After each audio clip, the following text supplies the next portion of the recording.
Hi guys, so I'm going to start reading our new book today. Our new book is Wonder. Yeah, you can bring my tea out. Thank you. This is our new book. It's Wonder. It's such a good book. I know lots of you have actually read this already, but I think it's such a good book, it's worth reading again. And if you've got a good book, there's no harm in reading it more than once, definitely. So I'll read you the blurb. It says, "Hi, my name is August. I won't describe what I look like. Whatever you're thinking, it's probably worse." Part 1 is called August. And there's a quote at the start. It said, "Fate smiled and destiny laughed as she came to my cradle."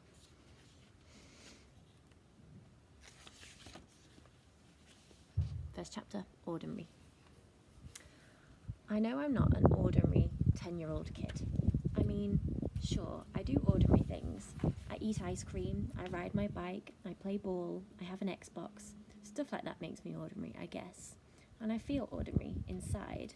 But I know ordinary kids don't make other ordinary kids run away screaming in playgrounds. I know ordinary kids don't get stared at wherever they go. If I found a magic lamp and I could have one wish, I would wish that I had a normal face that no one ever noticed at all. I would wish that I could walk down the street without people seeing me and then doing that look away thing. Here's what I think.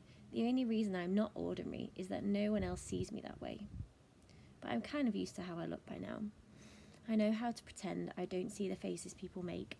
We've all gotten pretty good at that sort of thing. Me, Mum and Dad, Via. Actually, I take that back. Via's not so good at it. She can get really annoyed when people do something rude. Like, for instance, one time in the playground, some older kids made some noises. I don't even know what the noises were exactly because I didn't hear them myself. But Via heard, and she just started yelling at the kids. That's the way she is. I'm not that way. Via doesn't see me as ordinary.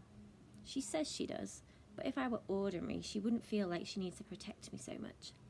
And Mum and Dad don't see me as ordinary either. They see me as extraordinary. I think the only person in the world who realises how ordinary I am is me. My name's August, by the way. I won't describe what I look like. Whatever you're thinking, it's probably worse. I'm going to read a couple of chapters each day because they're quite short chapters. This one's called Why I Didn't Go to School. Next week, I start 5th grade. This book's American, set in America. Since I've never been to a real school before, I'm pretty much totally and completely petrified. People think I haven't gone to school because of the way I look, but that's not it. It's because of all the surgeries I've had. 27 since I was born. The bigger ones happened before I was even 4 years old, so I don't really remember those. But I've had 2 or 3 surgeries each year since then, some big and some small. And because I'm little for my age, and I have some other medical mysteries that doctors have never really figured out, I used to get sick a lot. And that's why my parents, a bit windy, decided it was better if I didn't go to school. I'm much stronger now though. The last surgery I had was 8 months ago, and I probably won't have to have any more for a couple more years. Mum homeschools me. She used to be a children's book illustrator. She draws really great fairies and mermaids. Her boy stuff isn't so hot though. She once tried to draw me a Darth Vader, but it ended up looking like some weird mushroom-shaped robot. I haven't seen her draw anything in a long time. I think she's too busy caring for me and Via. I can't say I always wanted to go to school, because that wouldn't be exactly true. What I wanted was to go to school, but only if I could be like every other kid going to school. I have lots of friends and hang out after school and stuff like that. I have a few really good friends now. Christopher is my best friend, followed by Zachary and Alex.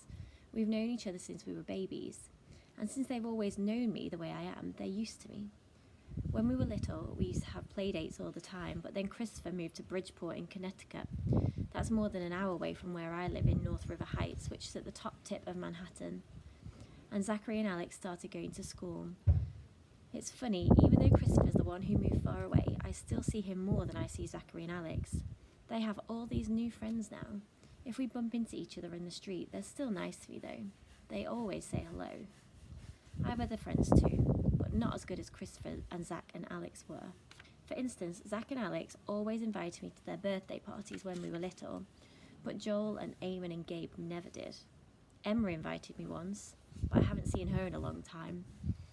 And of course, I always go to Christopher's birthday. Maybe I'm making too big a deal about birthday parties. Next chapter. How I came to life. I like it when my mum tells this story because it makes me laugh so much.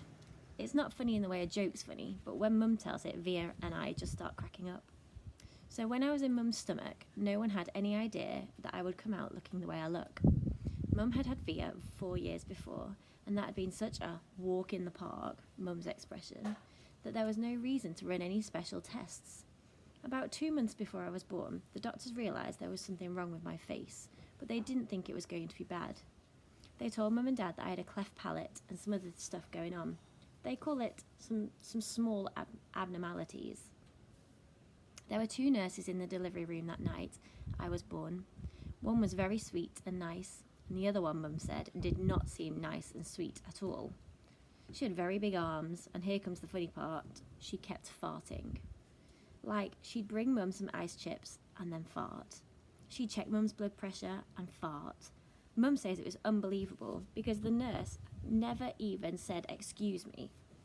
Meanwhile, Mum's regular doctor wasn't on duty that night, so Mum got stuck with this cranky kid doctor that she and Dad had named Doogie after some old TV show or something. They didn't actually call him that to his face though.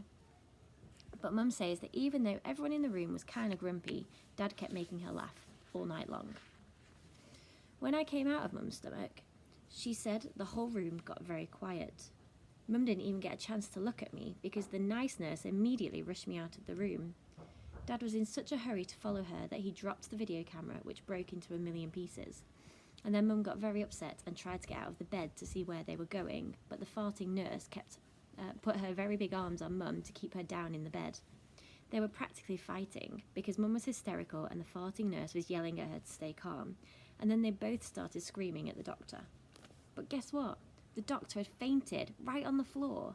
So when the farting nurse saw that he had fainted, she started pushing him with her other foot to get him to wake up, yelling at him the whole time, "What kind of doctor are you? What kind of doctor are you? Get up, get up!" And then all of a sudden, she let out the biggest, loudest, smelliest fart in the history of farts. Mum thinks it was actually the fart that finally woke the doctor up. Anyway, when Mum tells this story, she acts out all the parts, including the farting noises. And it is so funny. Mum says the farting nurse turned out to be a very nice woman. She stayed with Mum the whole time, didn't leave her side even after Dad came back and the doctors told them how sick I was. Mum remembers exactly what the nurse whispered in her ear when the doctor told her I probably wouldn't live through the night. Everyone born of God overcometh the world. And the next day, after I had lived through the night, it was that nurse who held Mum's hand when they brought her to meet me for the first time. Mum says that by then, they had told her all about me. She'd been preparing herself for the seeing of me, but she says that when she looked down into my tiny mushed up face for the first time, all she could see was how pretty my eyes were. Mum is beautiful, by the way, and Dad is handsome. Via is very pretty, in case you were wondering. I'm going to pause it there, guys. More tomorrow. A bit windy as well. Bye.